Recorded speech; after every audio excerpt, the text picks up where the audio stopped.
Olá pessoal, tudo bem com vocês? Rádio e TV Mister Web. Aqui a gente vai falar um pouco no nosso programa de hoje, essa questão da eleição, a eleição na cidade de São Paulo, né? Quem é o prefeito, quem são os candidatos, essa mudança de prefeitura, quem vai ser o gestor que vai ser eleito por você, a preocupação que a gente tem com quem vai comandar essa prefeitura de São Paulo. Você vai eleger, você da comunidade periférica de São Paulo, tem um peso muito forte nisso. E nós vamos bater um papo aqui com uma companheira que está vindo aqui bater um papo com a gente, que é a Regina Paixão. Regina Paixão, ela faz parte do Fórum em Defesa da Vida. E nós vamos trocar um pouco de conversas aqui no nosso bate-papo, para a gente entender um pouco a importância da política na nossa vida cotidiana, no nosso dia a dia, o que isso tem a ver com as políticas públicas. Olá, tudo certinho? tudo bem? Olá, tudo bem, Roberto? Tudo bem para todo mundo aí que está nos acompanhando aqui na Rádio Mister? Um prazer estar com vocês. Nós que já somos aí companheiros de caminhada há bastante tempo, né, Roberto? Bastante tempo, né? A gente já tem aí grandes atuações, né? Aqui na nossa região principalmente, e as batalhas estão aí a cada momento, vem coisa nova, né, Regina? As batalhas continuam sempre, né? Não Sempre. param. Que bom, né? Que bom que a gente está aí para somar. Não é fácil, né? Não é O fácil. dia a dia que a gente convive aí, a gente, cada um no seu pedaço lá, lutando aí pelo território, É um desafio. e sempre enfrentando esses desafios que a gente percebe que a gente fica pensando, poxa vida, como poderia ser diferente se o nosso povão aqui das nossas periferias votasse nas pessoas certas, para que a gente pudesse ter uma outra realidade, não tivéssemos que estar aí batalhando, buscando, né, para fazer as coisas acontecerem, né, Regina? Participassem dos debates que a gente promove, né? Participassem de plenárias que a gente chama aí para participar. Porque o intuito maior é sempre crescer. Aham. A pessoa cresça, se fortaleça, aprenda. Roberto, esses dias eu estava lendo de novo O Analfabeto Político, poema do Bertold. Atual, né? Atualíssimo. Como é atual? Atualíssimo. Como ele é atual? Da mesma forma, aquele outro que ele fala, olha, um dia levaram os negros, mas eu não era negro, não me importei com isso. Agora estão me levando. Como eu não me importei com ninguém, também ninguém se importou comigo. Fazer uma reflexão num grupo, a gente pensando como são poemas tão atuais, e traz uma reflexão para nós o que aconteceu com a nossa sociedade, né? Não querer discutir esses temas que tá no dia a dia de todo mundo, tá? Quando a gente acorda, a gente acende a luz, abre a torneira, pega a água, a política pública tá aí no nosso dia a dia. Muito sério. Regina, falando um pouco de direita e esquerda, né, extrema esquerda e tudo mais, recentemente a gente teve um governo no país que acabou com os direitos sociais, né, das pessoas menos favorecidas, que foi um presidente da República, né, que a gente teve aí recentemente, e isso acabou trazendo consequências gravíssimas para a nossa população do país, da cidade, e tá difícil da gente conseguir colocar a casa em ordem, né, para que a gente possa restabelecer a nível de cidade de São Paulo, que isso ainda está aí arraigado, está no nosso meio, né, o bolsonarismo. Então, hoje a gente vê hoje um momento eleitoral muito preocupante, porque nós temos figuras aí que estão participando do pleito eleitoral, que na sua maioria estão lá para defender a elite, que é a direita, ou a extrema-direita, não é? E a esquerda, aqueles que defendem o menos favorecido, o mais pobre, aquele que faz política pública pensando que as pessoas têm que ter direito a tudo aquilo que está na Constituição do país, que está lá escrito, né? Então, hoje a gente vive essa situação e a gente quer esclarecer um pouco, você que está nos assistindo, da importância desse momento eleitoral, onde você vai ter que tomar uma decisão muito séria. Você vai escolher que tipo de cidade você quer para a sua vida. Vai ser a mesma cidade que temos hoje ou nós vamos mudar para melhorar?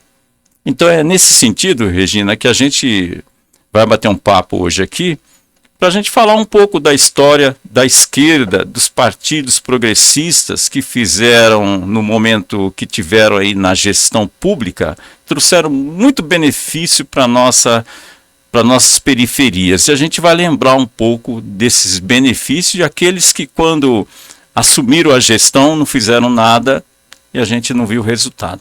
Então, falando um pouco disso, vamos falar um pouco do momento que lá atrás a gente tinha aqui como prefeita da cidade de São Paulo, Luísa Erundina. O que você lembra dela? O que ela fez para a nossa comunidade periférica, que ajudou tanto e fez com que a população tivesse um padrão de vida um pouco melhor? Eu fico pensando aonde que nós, enquanto sociedade, nos perdemos, sabe? Porque também veio a era tecnológica, veio o momento Covid, pós-pandemia, e a gente foi deixando tudo passar, a gente não ocupou mais espaços, a gente tem uma dificuldade de articular pequenos grupos, sejam para, vou dar um exemplo aqui, eleição de conselho tutelar, eleição de conselho gestor de parque, de UBS, como é difícil ter pessoas para somar sem interesses pessoais e próprios nesses espaços, é o que eu ando refletindo muito, né? E aí tem um cenário que ele vem nacional, brasileiro, chega na nossa capital. Você me pergunta da Erundina, eu lembro que eu tinha, sei lá, uns 10 anos, eu lembro que meu pai estava ouvindo rádio num dia de eleição, e o Eli Correia dizia assim, olha, aquela mulher está ganhando, ela está passando na frente. Foi uma surpresa para a sociedade paulistana naquela época, pelo que eu me lembro, assim, eu na rua, lá no Jardim Herculano, que eu morava no Herculano, e todo mundo descendo para votar, e ela liderava, né? Mas o que eu sei, o que eu ouço dos históricos, foi um dos melhores governos municipais aqui na cidade de São Paulo, né? Nós, na Sociedade Santos Martins, que eu também faço parte da Sociedade Santos Martins, nós ainda temos salas de movimento de alfabetização de jovens e adultos. Todo tempo nós lembramos que, sei lá, desde a época da Erundina, com Paulo Freire, uma figura muito próxima, que valorizou o movimento de alfabetização de jovens e adultos, e algumas comunidades não tiveram. De lá para cá, entra governo, sai governo, hora é para fechar, hora tem um ápice, que vai trazendo muito o que você está questionando mesmo, né? O que é direita, o que é esquerda, né? O que é roxo, o que é azul, o que é vermelho, né? Aí fica uma situação assim, muito desconfortante. E o que eu vou sentindo? As pessoas vão repetindo muito o que ouvem do seu chefe, que é o dono do restaurante, que é o empresário, que cabe muito no que a gente reflete muito. De quem é o interesse das pessoas que estão lá na frente? A quem vai beneficiar? Eu lembro que eu era também mesária voluntária em 2016, quando tinha o fenômeno Dória. E aí todo mundo dizia, imagina, ninguém conhece, não vai ganhar. O que você ouvia da população ali? Você ouvia assim, não, vamos dar chance para ele, pelo menos ele é trabalhador. Ué, e nós não somos trabalhadores? Nós estamos ali em contato com a população diariamente, fazendo eventos formativos, tentando trazer um pouquinho a Câmara para dentro dos bairros. Nós também não somos trabalhadores. E esse episódio se repete agora, quando a gente assiste aí o debate e o Marçal pega uma carteira de trabalho e tenta ali, né, pressionar o Guilherme Boulos. E para a gente ter uma visão de comunidade, a gente começa assim, peraí, não é mais só o trabalhador com carteira registrada, que é ali o trabalhador reconhecido. E o número enorme de empreendedores que nós temos aqui na cidade de São Paulo, um número enorme de empreendedores, pessoas que fabricam seu próprio produto, tentam garantir a renda e que se identificam enquanto empreendedor. São pessoas, e os nossos comerciantes aí que estão vendendo em Santo Amaro, Piraporinha, Jardim Ângela, Ranieri, que também se enxergam como empreendedor, não é mais o ambulante. Então todo mundo tem olhar. Acaba sendo uma classe também discriminada, né?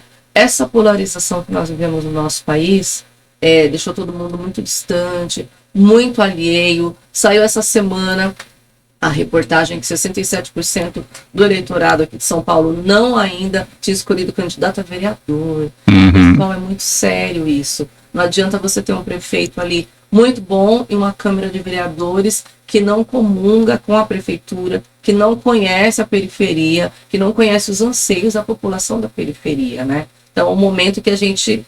Que bom que a gente tem aqui a Rádio Mister para conversar conosco, ampliar nossos horizontes nesse debate, para a gente fazer escolhas certas, escolhas bem determinadas. É verdade. Então, a gente começou pela Luísa Erundina. Aqui na nossa periferia da cidade de São Paulo, quem não lembra da Luísa Erundina fazendo processo de mutirões na habitação? Não é? Ela fornecia o material e as pessoas das comunidades se organizavam e ali eles mesmos construíam a sua própria casa. Né? Tem muitos lugares aqui na nossa Zona Sul que foram assim. Não é? Depois disso, e quanto que a prefeitura também fez uma troca na questão financeira, porque se ela mandasse empresas construírem, ficaria muito mais caro. Né? E a partir daí, nesse formato, fez com que o dinheiro rendesse mais e conseguisse construir muito mais moradias. Não é? Então foi um processo muito legal que até hoje não se esquecem da Luiza Erundina por isso. E quantas vezes a gente via a Luiza Erundina aqui na estrada do Emboimirim, a duplicação começou com ela. Né, desde a do Socorro até a altura aqui da Piraporinha, ela que começou a fazer esse processo de duplicação. Até então, as avenidas aqui, a Avenida Estrada do Emboimirim, era ida e vinda, né, e um passava rasgando no outro.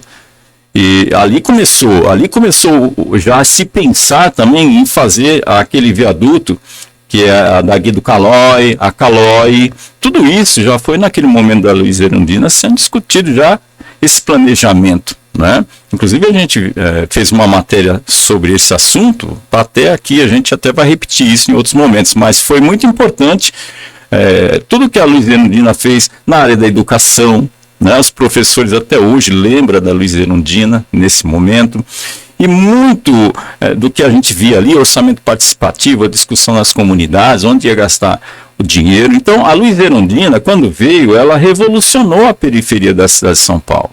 Né? Agora, depois disso, quem é que veio? Né? A Luiza Erundina chegou no momento eleitoral, em vez de ter a continuidade do processo para que ela tivesse mais 4 anos, o povo foi lá e votou em candidatos da direita. Né?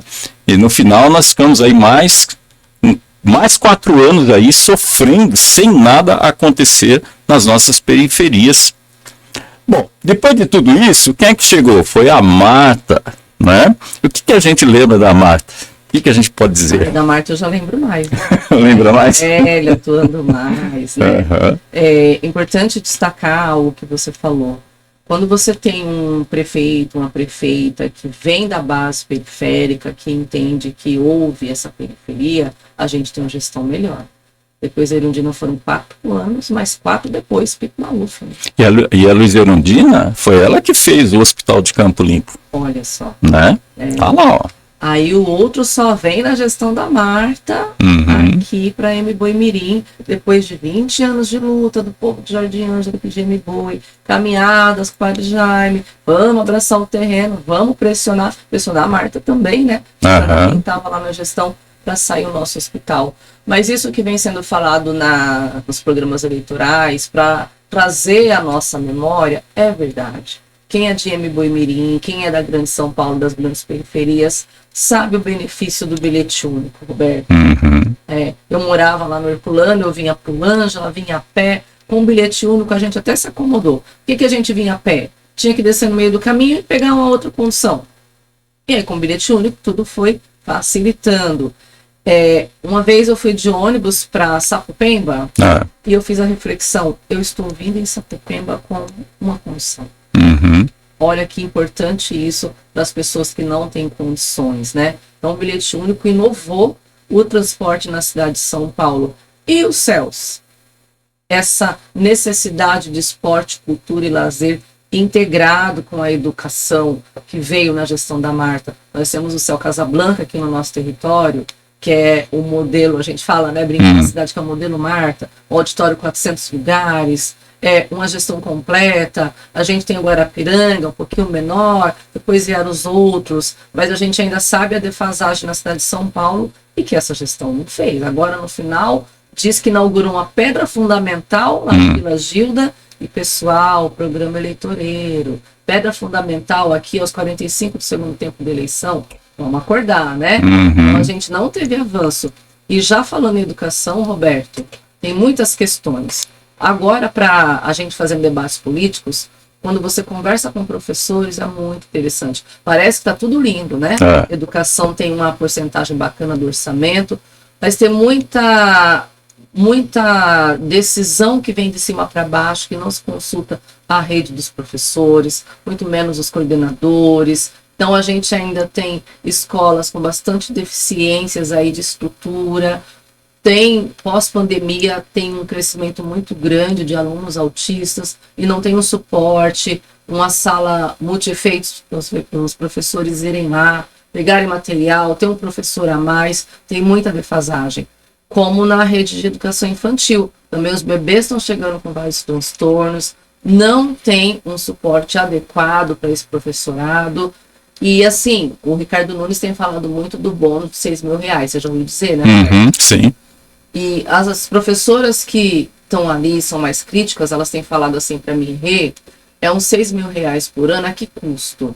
Não pode faltar, não pode levar o filho na escola, tem a questão do médico, cada falta vai sendo descontado. E a pressão de ter uma formação fora do horário ali escolar, a pressão de estar o tempo todo, não faltar, né? Porque se falta tem um desconto. E essa pressão na educação infantil, eu tenho brincado, estou vindo de uma reunião agora que a gente estava repetindo isso. Até o cardápio ele é imposto. A Prefeitura de São Paulo, ela estava bancando, ela mandava alimentação para os centros de educação infantil. E aí ela falou assim, pessoal, agora vocês podem comprar. Ok, a gente gosta dessa liberdade também. Mas, quando pede para a gente comprar, tem que ser tudo orgânico, natural, sem açúcar. E a gente se vê assim, ué, quando eles estavam entregando, não tinha essa exigência. Agora eles estão nos obrigando e não deram um recurso a mais para que isso acontecesse. Então a gente vai vendo uma gestão que acaba se contradizendo também, né? Ora precisa dessa forma, ora vamos dessa forma, mas espera aí, não tem recurso para tudo isso.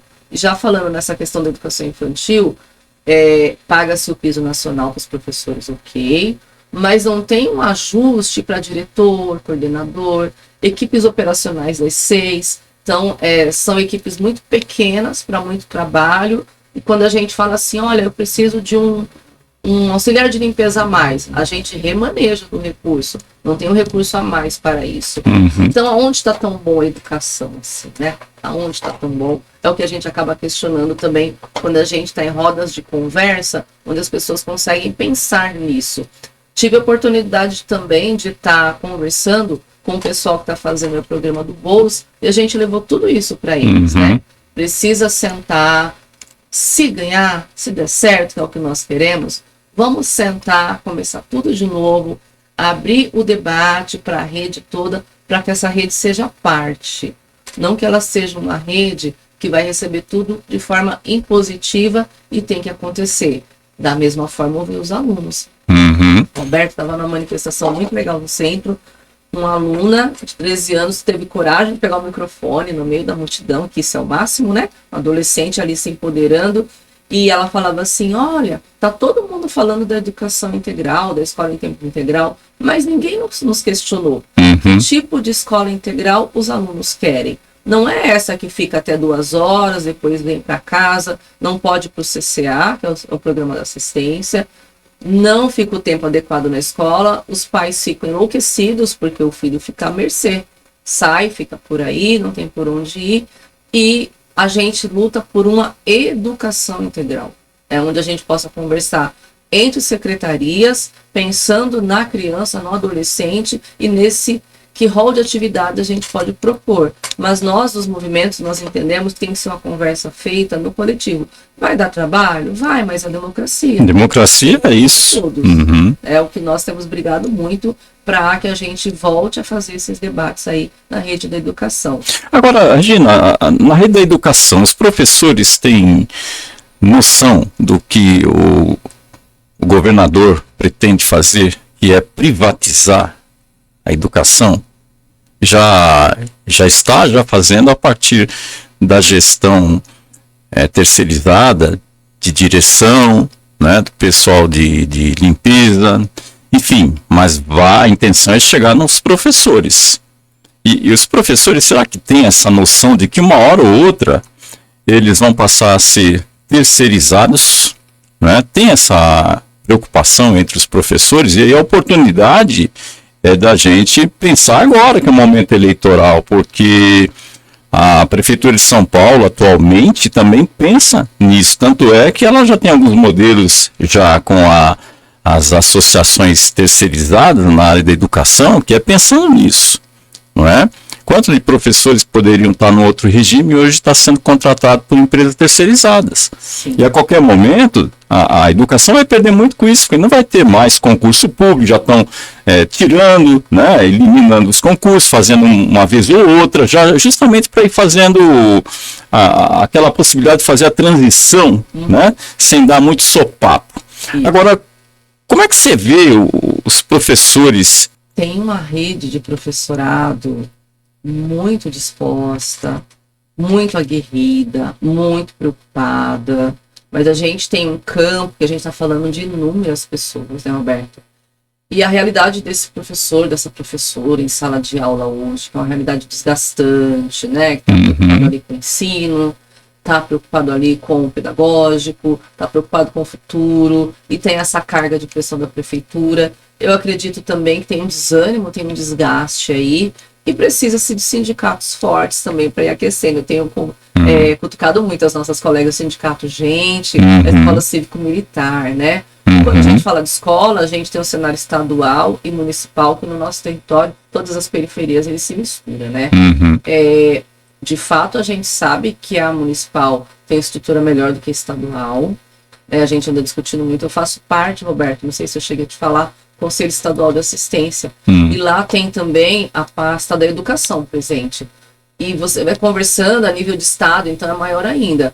Mas, pessoal, após a eleição, tem um pacote de maldades para ser solto aí no governo estadual. Já está sendo discutido um corte de 25% do orçamento da educação estadual. E que reflexo é esse que vem para o município? Se a gente pensa que o nosso prefeito e o nosso governador andam muito juntos, lado a lado, é a gestão da privatização. Então a gente já vai percebendo, de fato, isso na escola. Só falta terceirizar a gestão, os professores, e a limpeza, a alimentação, já é tudo terceirizado. E como a gente vai para um debate para proibir que isso aconteça? Estou me recordando aqui daquela greve de vários dias que a rede de professores fez esse ano e levaram bombas, o prefeito não quis nem saber, até que eles decidiram voltar, que é um descaso. Mas a Câmara Municipal que nós temos hoje, tudo que for votado vai ser a favor do prefeito. Sim. Por isso essa necessidade de até vasculhar lá no seu candidato a vereador, se tem a pauta da educação dentro do programa de governo. Estou falando também do vereador, porque quando o debate vai para a Câmara Municipal, tem a comissão de educação na Câmara. O horário das comissões da Câmara são muito difíceis para quem está trabalhando, mas é um espaço onde a gente pode pontuar, levar as pautas da base, mas também está esvaziada. Como a gente também tem, pode ter vereadores que vão ligar para a gente e falar, olha, vai ter uma pauta muito interessante, vem aqui que o espaço é para vocês. Hoje a gente tem um ou outro que acaba também se sobrecarregando com as demandas que estão lá, mas a gente precisa desse perfil que vá cutucar os sindicatos, vão ter uma pauta quente, vamos levar, sim, o debate da escola cívico-militar, porque ela vai chegar no município. Né? Então a gente precisa fortalecer de novo. A gente está na campanha da esperança, né? Mas tem pessoas que ainda, como você disse, é incrível pensar em quem é da militância que faz o M, né, Roberto? O M de machista, né? Para mim agora é o M de machista, né? Nesse sentido, que está ali na base, sofre com as ações da base, mas também não consegue ter uma visão que é uma palavra muito dentro da juventude hoje, né?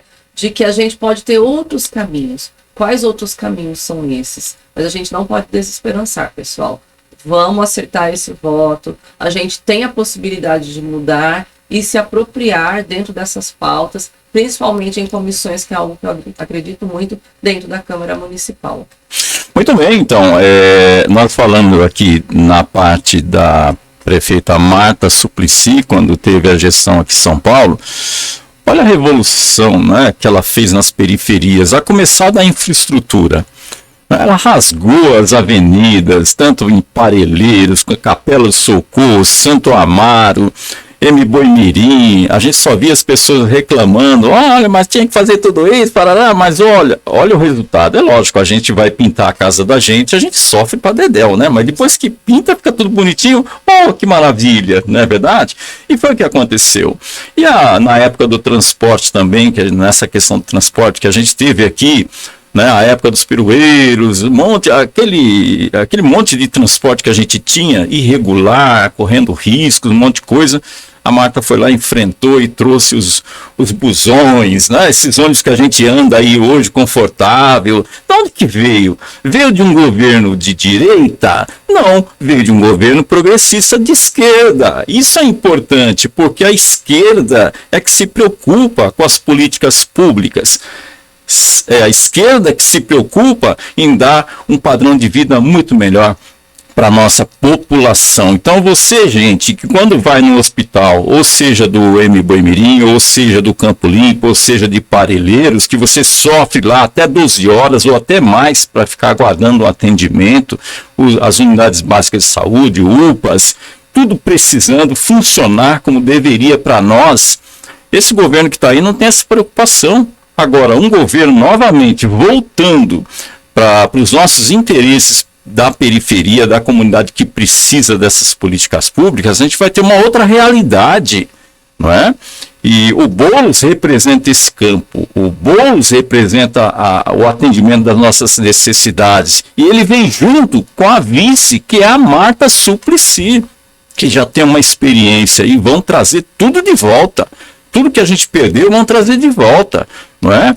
A Marta criou os céus, como a Regina falou, não é? A Marta deu encaminhamento na questão de UPAs. Eu lembro que lá no Fundão, por exemplo, o céu do Vila do Sol, na época, quem estava governando a cidade era o Kassab não queria saber de fazer o céu de jeito nenhum, não é? E ali até veio para a gente que a gente tinha que se mobilizar, porque ia ser um CDM, e nós fizemos uma mobilização lá no Fundão, mais de 10 mil assinaturas, fizemos acontecer o céu, com mais de 4 reuniões com o secretário, a gente convenceu o Kassab a fazer os céus na cidade, gente, vocês não sabem disso, não é? E foi uma luta que a gente fez ali, e aconteceu, está lá o céu hoje, né, funcionando. Agora, lógico que a gente precisa melhorar os equipamentos que estão aí, porque com esse governo atual, olha só, o Haddad, quando ele veio no governo, o que o Haddad fez aqui na região? O Haddad fez Água Chiquém, o Haddad fez todas aquelas avenidas em torno da Marginal, que você vê aquela coisa bonita e tal, foi o Haddad que fez, não é? Né? A Laguna, não é verdade? Então, aqui na região de Parelheiros, foi ele que trouxe o Hospital de Parelheiros. Aqui no Fundão ele comprou o clube da associação, né? E entregou para a população o clube, para as pessoas poderem participar, ter atividades ali no clube. Né? A questão de moradia aqui na região, né? Avançou moradia, a educação, transformou, aí a população pega e vai dar o voto para quem? Muda tudo de novo, e aí a gente fica atrasado, não tem os benefícios, corta todos os nossos direitos, aí a gente fica reclamando por quê? Se a gente escolhe as pessoas que não deveria escolher. Então precisamos aprender isso, agora é o momento, né, Regina? E a Regina que está também junto aqui, quantas vezes, né, o Haddad veio aqui na região para discutir no Fórum em Defesa da Vida, né, sempre procurando que o Padre Jaime, nas lutas, na questão lá do Hospital do Embu-Mirim, quanta gente, o Padre Jaime se reuniu ali para poder fazer com que as pessoas pudessem conseguir o Hospital do Embu-Mirim, não é? Que foi uma luta que teve vereadores aí que não estavam nem deixando fazer o hospital, criando dificuldades, não é? E foi uma luta que a gente acabou vencendo. Então, quer dizer, a Marta fez uma revolução. E, no entanto, no momento eleitoral posterior, veio o Kassab, né? E aí? E a gente ficou sem nada. Do mesmo jeito que agora a gente está sem nada com esse governo atual, que fez a duplicação da estrada do Embu-Mirim. Eita! 2 anos, tem até um bolinho lá, né? Que a gente, tá vendo o bolinho que nós estamos mostrando aí, a estrada do Embu-Mirim? Tá duplicada, gente. Que ótimo, prefeito. Parabéns pro senhor, viu? Parabéns pro senhor, porque o senhor conseguiu inaugurar a placa. A placa está lá, mas cadê a duplicação? E ele não fala isso nos programas. Já começou um trânsito 4 horas da tarde, Roberto. 4 horas da tarde ali na Menininha, para ir sentido Jacira. Imagina esse horário, mais tarde. Eu que trabalho aqui no Ângela, você sabe, às vezes eu saio daqui bem tarde da noite, o trânsito está no Ângela. Eu fico pensando nessa população que mora para lá.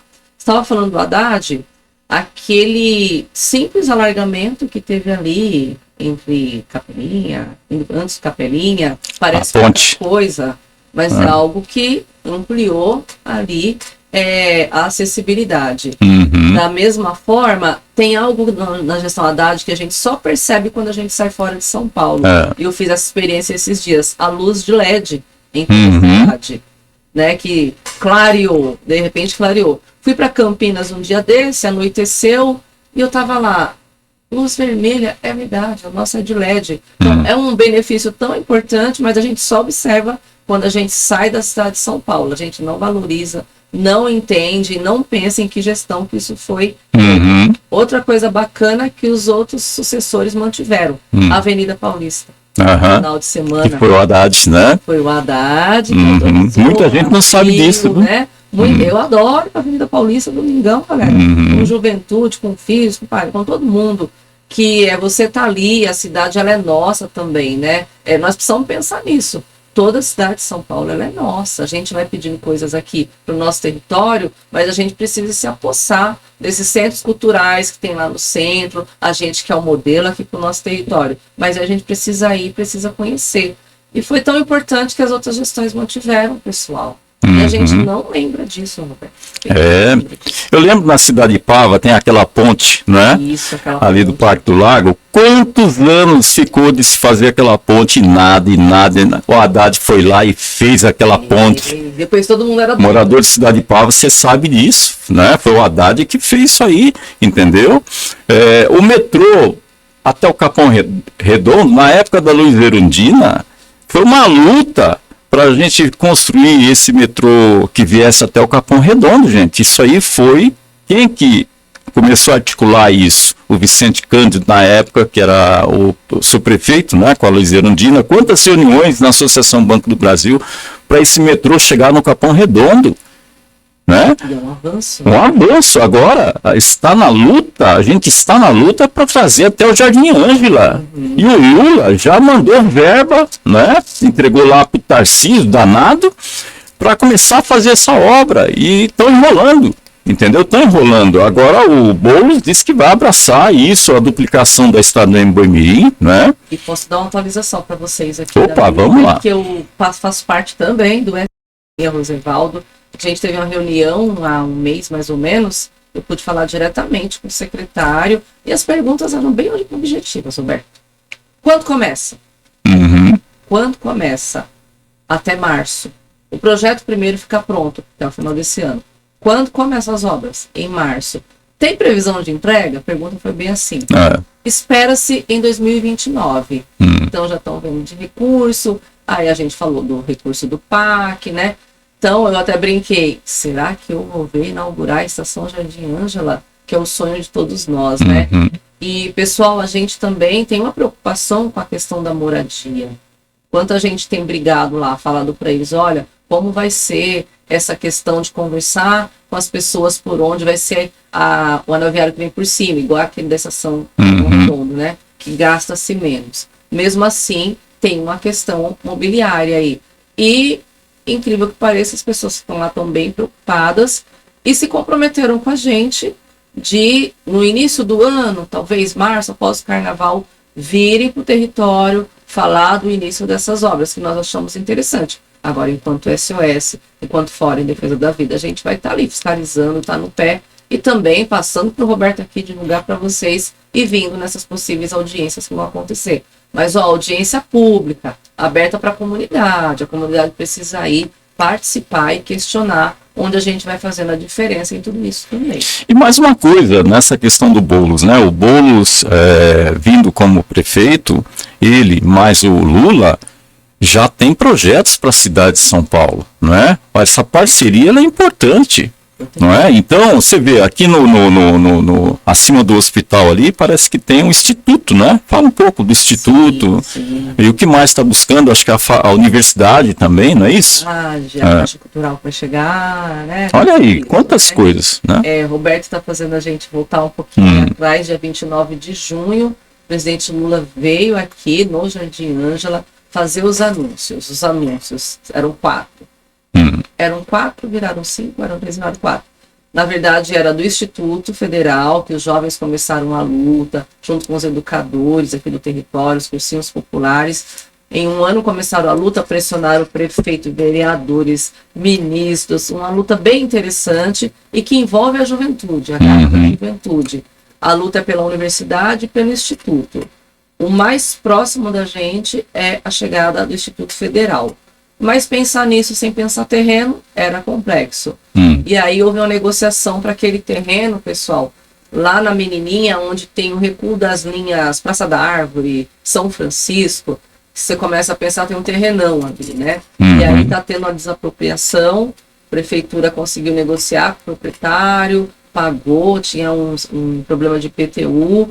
E neste momento, não sei se está dependendo da eleição, Roberto, né? Neste momento está na fase do terreno passar da prefeitura para a União e aí começa-se a construção do Instituto. Naquele dia o Lula trouxe o anúncio, então, do recurso para o Instituto Federal, do recurso para o metrô, né, que a gente já também tinha visto alguns dias antes, tem recurso para a obra do Córrego dos Freitas, do Córrego do Oeste também. E ali no palco ele começou a perguntar para a gente como que estava a questão de cultura no território. Tem teatro? Tem um cinema perto? Né? E a gente, não tem. E aí o presidente da Caixa Econômica Federal estava na plenária naquele dia e o Lula falou para ele, vamos ter aqui um complexo cultural da Caixa, né? E aquela sensação que nós tivemos no momento, esse a gente ainda não tinha pedido, agora a gente tá assim, opa, vamos ter algo. Então, vamos organizar os grupos de cultura aqui da reunião. A gente começou a fazer isso, tem uns 2 meses, e a gente sentou, começou a pensar que tipo de centro cultural nós queremos. A gente precisa dialogar com a Caixa. Mandamos um ofício para o Ministério da Cultura, presidente da Caixa, para pós-eleição a gente tentar sentar e amarrar, junto com o pessoal do Instituto Federal também, que terreno é esse que a gente quer, que tipo de caixa cultural nós queremos. A gente já teve algumas ideias, né? A gente quer garantir um espaço de museu onde fale das nossas pessoas importantes no território. Que fale aqui da Marli Godoy, que é aqui esse pedaço onde você está. Que fale do Padre Jaime. Que fale de Maria Felipe, que são pessoas que aí lutaram muito. Santo Dias. Santo Dias. Um espaço para tantas pessoas que ajudaram a construir e lutar por muitos direitos humanos aqui no nosso território. Mas isso ainda é na nossa cabeça, né? A gente está conversando. Para o grupo se aquecer, a gente está criando algumas estratégias para o território. Fazer uma feira junto, fazer uma exposição cultural juntos, para ir dando sentido e ouvir também da população posteriormente que tipo de ações nós queremos. Então, isso que você fala, nós temos o Lula lá, imagina ter o Boulos aqui. A gente vai poder dialogar muito e trazer muito mais ações positivas aqui para o nosso território. É isso que nós queremos, né, Roberto? Você quer ver uma coisa? Uma das dificuldades que a gente tem tido aqui, questão do CAD único, Bolsa Família. Você que precisa do Bolsa Família, e muitas vezes você não consegue nem fazer o CAD único, né? O Lula já liberou isso, gente, né? Só que a responsabilidade da abertura do CAD único é da prefeitura, né? E a prefeitura, a secretaria não abre. Quantas pessoas às vezes entram em contato com a gente aqui e eu não consigo fazer, não sei o que, eu vou lá, não tem atendimento, eu vou no 156, discar 156, não consigo fazer, eu não consigo cadastrar tal. Pois essa é uma das dificuldades, não é?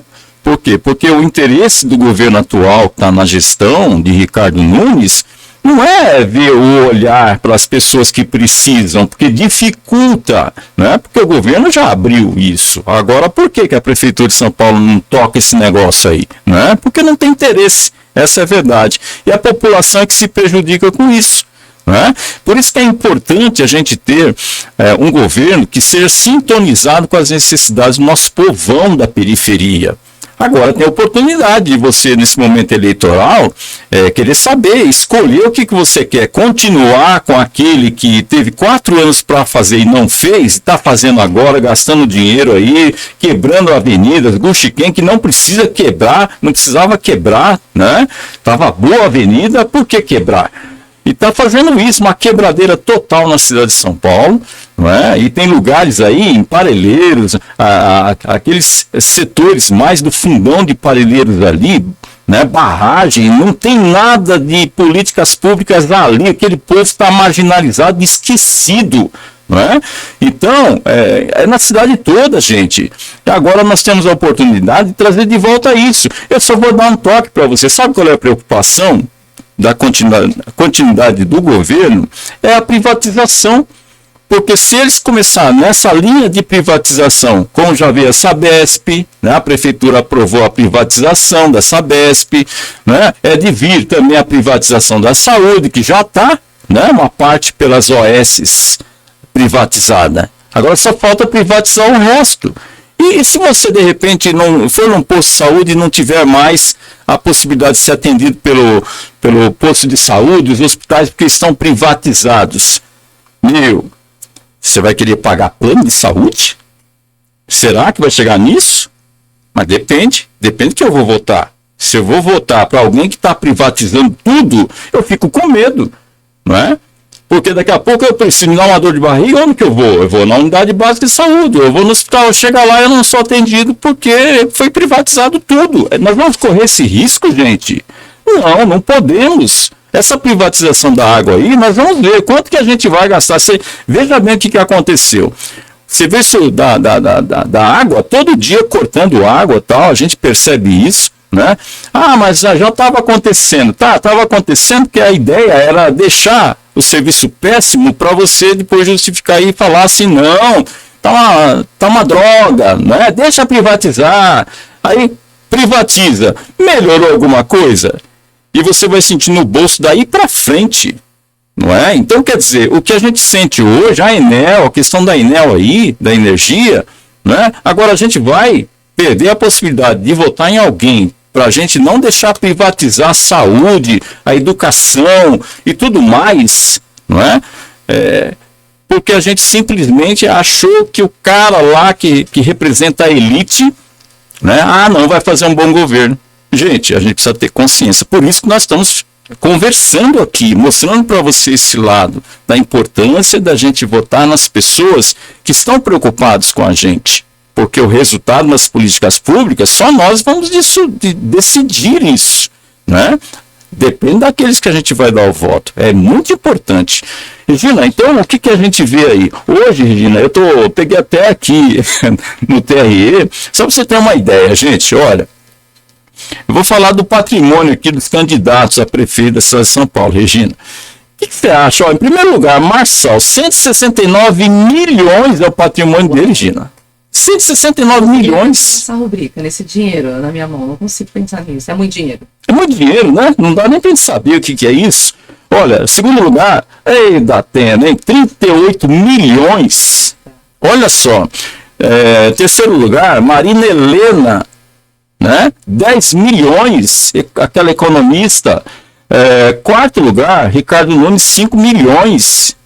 Quem mais? Tabata, 807 mil. E Boulos? O preço que ele está declarando aqui praticamente é o carrinho dele, né? E uma parte da casa dele lá, 170 mil reais. Olha a diferença. Agora eu pergunto, quem é que está preocupado com o patrimônio da nossa comunidade da periferia de São Paulo diante desses patrimônios que esses gestores possuem nas suas vidas? Será que ele está preocupado com você de fato, né?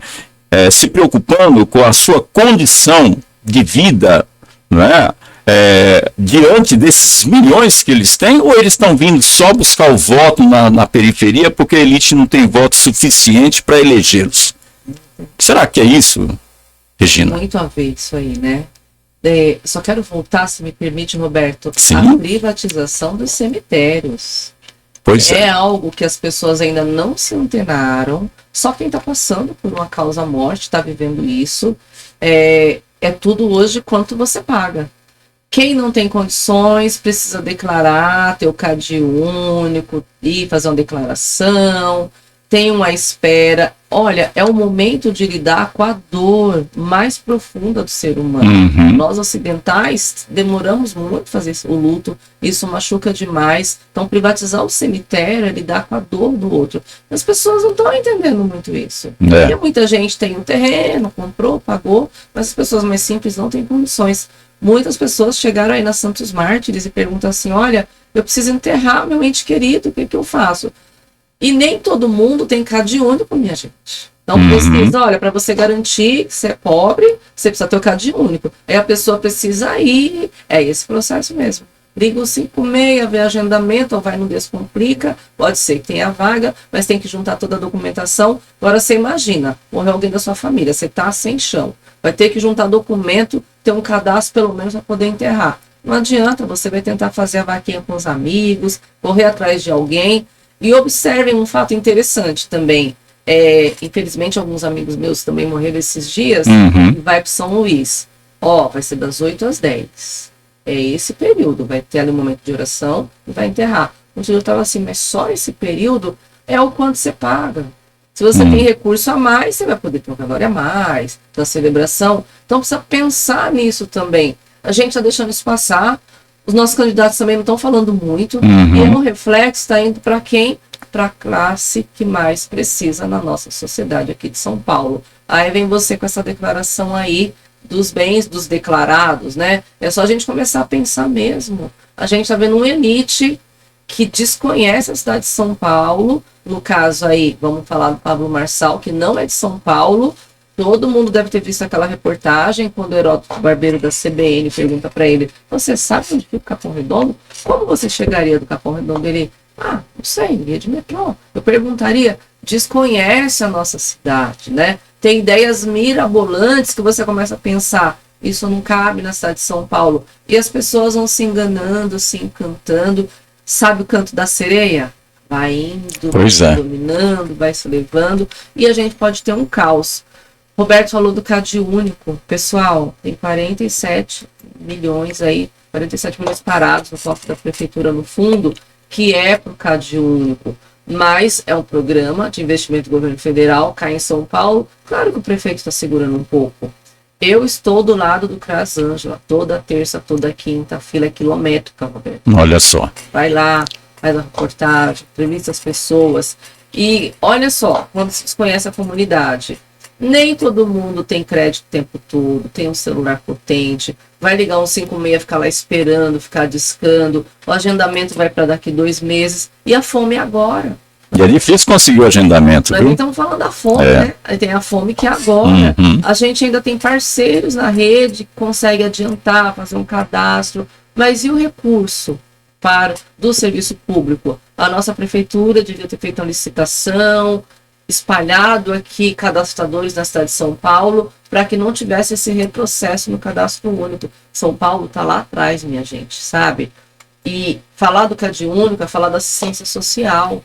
É uma pasta que está sem recurso. A gente acabou de ir para frente da prefeitura dizer, olha, o Ricardo Nunes deu um calote na assistência social. O que a gente quer dizer com isso? Que calote é esse? A nossa prefeitura, ela delega para as organizações sociais fazer a gestão da educação, da assistência da saúde, etc. Todas as outras, né?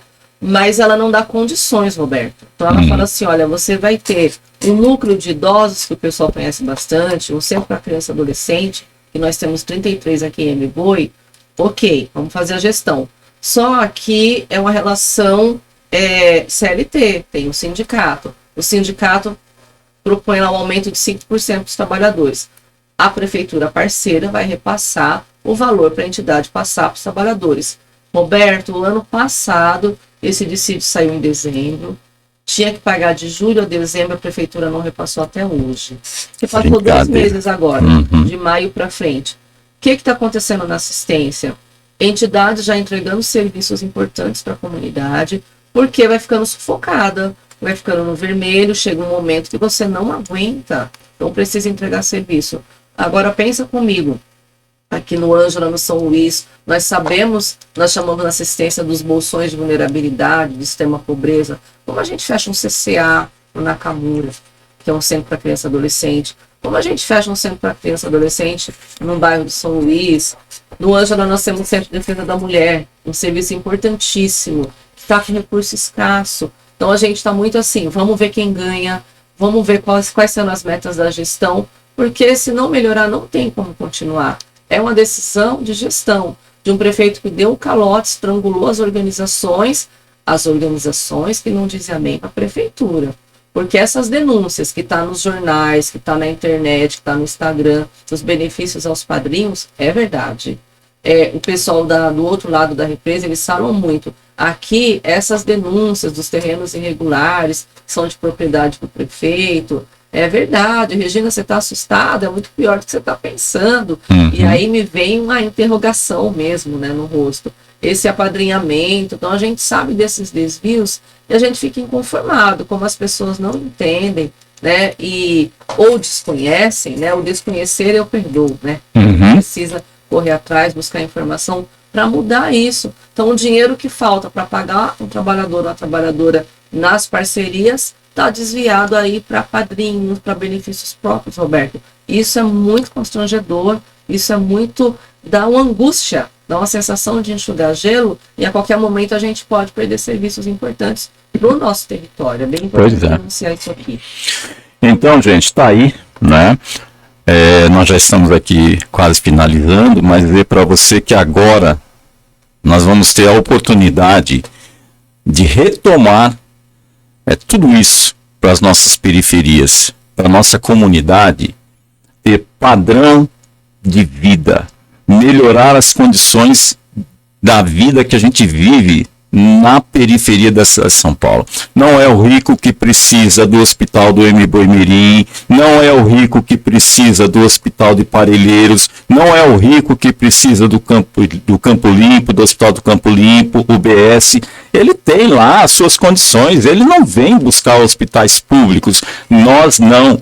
A gente precisa, mas para a gente ter os atendimentos e as melhorias desses hospitais, gente, a solução é simples, está na nossa mão, está na sua mão. Olha, gente, quando você vai num bar comprar qualquer coisa, no mercado, qualquer estabelecimento comercial, comprar alguma coisa, está pagando imposto. Esse imposto vai para a prefeitura. Quem é que vai fazer a gestão da grana? É o prefeito. E se o prefeito canaliza esse dinheiro para outras áreas que não aquelas as quais a gente precisa, nós não vamos ver benefício acontecendo. Por isso que justifica quando você vai numa UBS, você fica lá horas e horas esperando para ser atendido. Acontece ou não acontece isso com você? Quando você vai buscar médico, às vezes nem médico tem, ou remédios não tem, né? Então, quer dizer, é tudo isso. Agora a gente precisa entender que esses equipamentos públicos são nossos. É a gente que vai determinar como eles vão funcionar para a gente. Se a gente vota nos candidatos que representam a elite, ele não está preocupado com você. Ele não vai fazer o dinheiro vir para você, melhorar o seu padrão de vida para você. Por isso que é importante você saber disso, né? Só vai melhorar para nós aqui, da ponte para cá, se a gente fazer parte desse processo, a gente escolher da melhor forma os candidatos que representam a gente, né? E nesse caso, a gente quer retomar tudo aquilo que a gente perdeu em 4 anos. Por isso o Boulos está aí com a Marta, né? Então a gente tem que votar no Boulos, tem que votar na Marta, para que a gente tenha de volta o nosso direito de ter o nosso padrão social melhor novamente, não é? O Boulos já está falando aí, que já está abraçando toda essa causa do Lula, trazendo as universidades e tudo mais, e tem matérias também que a gente conversou com o Boulos. Ele está vindo com um projeto, um programa chamado Viva, que é para pegar todas essas áreas das favelas e fornecer material para as pessoas em mutirão, rebocar, pintar, melhorar, porque muitas das crianças estão doentes porque moram nas casas que não são rebocadas e ela tem umidade por dentro, né?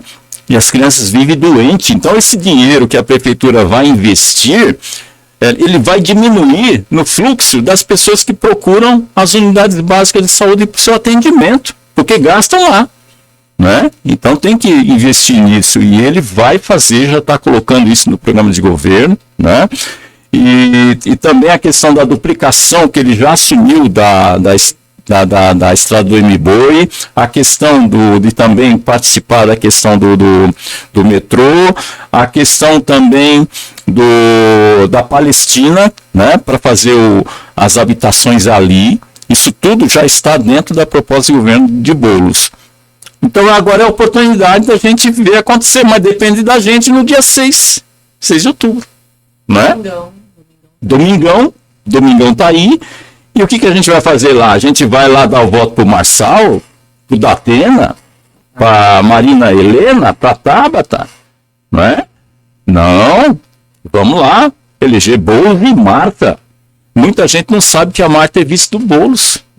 Agora a gente tem que aprender a entender esse processo todo, porque agora é o momento.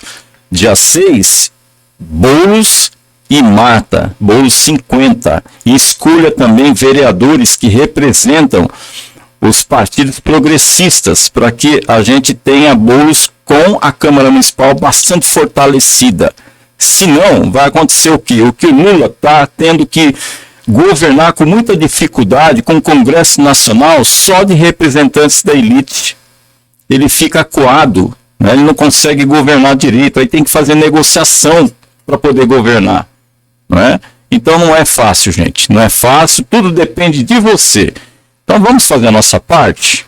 Regina, vamos fazer a nossa parte, porque nós vamos, né?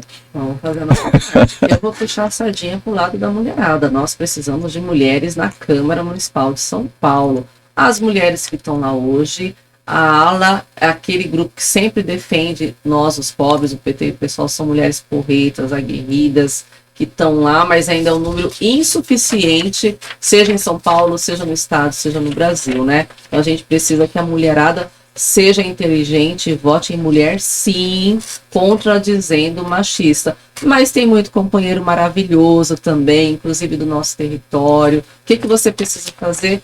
A melhor escolha. Aquele que melhor te representa, aquela que melhor te representa, e dá a resposta no dia 6. A gente vai se ver por aí, entre as escolas do território, vamos estar rodando, e quem sabe a gente também vai para Paulista junto, né? Acho que dia 6 é muito difícil, né, Roberto? Pois Mas no dia 27... comemorar, né? Queremos ir para Paulista comemorar junto, né? Então, gente, ficamos por aqui. Eu quero agradecer aqui a Regina por esse bate-papo, né? A Regina veio mais vezes porque a gente tem muita coisa para conversar. Já para conversar. A caminhada pela vida e pela paz esse ano, convidar quem está nos acompanhando, vai caminhar pelo fim da morte de nossas meninas e mulheres aqui no território. Uma pauta extremamente importante. A gente precisa acabar com essa violência doméstica, com esse feminicídio, e o pessoal decidiu caminhar por essa causa no dia 2 de novembro. Roberto, conto com você lá também, viu?